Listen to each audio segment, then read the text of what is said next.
The Borders divers are lucky to train 4 hours a week. Compare that to their city rivals and it makes it all the more incredible that 6 local divers are set to contest the national titles in Tasmania in less than 2 weeks' time. We don't take everything for granted, but yet we're still up there with them when it comes to diving techniques and stuff. Metropolitan coaches have visited the border while a number of local divers have travelled to the city to gain extra training. It's paid off. 14-year-old Marley Barber was named as the state's most improved country diver at the recent New South Wales Championships at Newcastle. The Nationals is the next goal. I'm sure I'll do better than last year. I've been training a lot harder and you never know. I'm hoping, to do my best and we'll see how that goes. The Hudson family is another success story. Even 60-year-old Trevor has followed in his children Daniel and Lauren's footsteps. I got a couple of kids that are quite talented and I was being the taxi driver and I thought, well, perhaps I should get involved. Now Trevor's a state champion, but could face a little tougher competition at the Australian titles. It's not too hard to be the New South Wales champion because I'm the only one crazy enough to dive. The Australian Diving Championships will be held in Hobart from March 24 to 28. We'll soon have to shell out more for a cup of coffee. International market pressures and a short supply have forced green bean prices up 20%, the most expensive they've been in 10 years.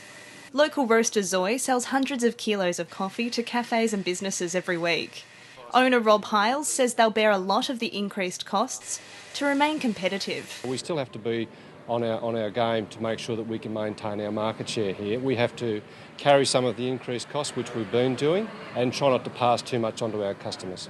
But consumers will end up bearing the extra cost over the next few months. So at the end of the day, the consumer, whether he's buying an instant product, ex the supermarket, or he's buying coffee by the cup ex cafe, there is no question that that will go up. Hudson's coffee owner Jason Dowling says he's not too concerned about it impacting on business because of the region's strong coffee culture. I think the coffee itself is a small indulgence that people enjoy. It's something that they can just come and enjoy each day, so I don't think that it'll be too much of a drama. No, I would still drink coffee, yes. It's lovely. And it's not just coffee prices on the rise. Australia's underlying inflation of 3.5% is expected to dramatically push up the price of tea, bread and petrol over the next few months. Natasha Duckett, Prime News. Without a win away from home and leading into their round 6 clash at Yarrawonga, the Panthers were given little chance to return from the Pigeons' fortress with 4 points. But the Panthers did just that in stunning fashion, thumping Yarrawonga by 60 points. Our away record hasn't been real flash, probably this year and last year, so it was nice to go down to Yarrawonga and beat a team that's been playing good footy. Lavington's record now reads 4-2. Sanson says there's no secret to his side's success. We've been really trying to work hard on the attitude to guys just in terms of the way they work. And we've seen a couple of games where our attitude's dropped off a bit, our attitude to work that is, and we've played poorly. So we're just trying to get that at a more consistent level. But it doesn't end there for the Panthers' long-term mentor. I can see where there's room for improvement and we want to try and improve from here. Despite now recording back-to-back wins, Sanson says he and his troops are looking forward to the week off. No, look, we're quite happy to have a break. We've had a 5-game stretch and a few guys are a bit sore and we'll get away from the club this week and do a few alternative sort of things and then get back and reset. The Panthers take on Albury Tigers in round 7 on May 18. The Narrabri Jail forms an important part of the town's history. Built in 1883 following an influx of prisoners, the jail is part of a complex of colonial government buildings and was in full operation for 100 years. In need of some restoration work, a group of 10 Green Corps volunteers will give up their time to help out. The ongoing maintenance doesn't qualify for many heritage grants, so this is where we have a problem now, maintaining a building of this size with very little outside assistance. Over 7 weeks, the team will help paint the building, waterproof the exercise wall, erect posts and rail fences and repair the picket fencing, which has been the target of vandals in recent years. The Black Trackers Hut, which was in use until the 1950s, will also be revamped. I think the Black Trackers hut would be one of the very few on site at any jail in New South Wales. The work will help complete a 20-year plan by the Narrabri Heritage Committee.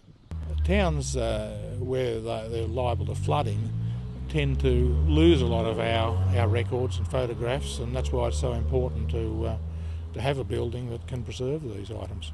Kate Ramian, NBN News. Tamworth's flawless return to the State League has generated plenty of hype. The Bolts proving the powerhouse of the Northern Conference with 6 wins from as many starts. The Coffs Harbour match featured both of the league's top point scorers, and Tamworth's Chris Skilton quickly opened his account. The captain found support in the key from Josh Deland, and the first quarter scoring blitz brought the crowd to their feet. Beating the buzzer with the play of the game, Ben Muir hit the mark from way downtown. Taking over the scoring was the Bolts' Tenjai Knox. He backed up the three-pointer with an assist for his captain, while Coffs Harbour's go-to man Mitch Cole stole back the baskets, and the bombs continued to drop. As Tamworth's Corey Clare gave it his all, Muir kept the scoreboard ticking. Coffs mounting a late charge until Knox gave them the runaround, sinking not one but 2 3-pointers from the sideline. This weekend the Bolts face a double-header on the road, meeting Lismore and Grafton. Matt Deans, NBN News. Albury residents will be better prepared should disaster strike under the new Emergency Risk Management Plan. The report was commissioned by the New South Wales Government. It looks beyond disaster response and into planning and prevention. About planning and working out what could likely happen to the community and how we can actually deal with that. And I said that will mean a lesser impact when these events do occur. A committee of local emergency services has considered what's happened in the past and what may happen in the future. From car crashes to floods, it makes recommendations on how to deal with disaster. So the public are going to know which service is responsible for what emergency, and they'll be able to find out other information about what they need to do in a time of disaster. It's knowing what everyone's role is and how they're going to operate, where they're going to be, communication between the services with radios. Instead of going in blind, we know we can be up and running a lot quicker having a committee like this to organise that. This draft report was approved by Albury City Council last night. Residents now have until the 30th of May to provide feedback.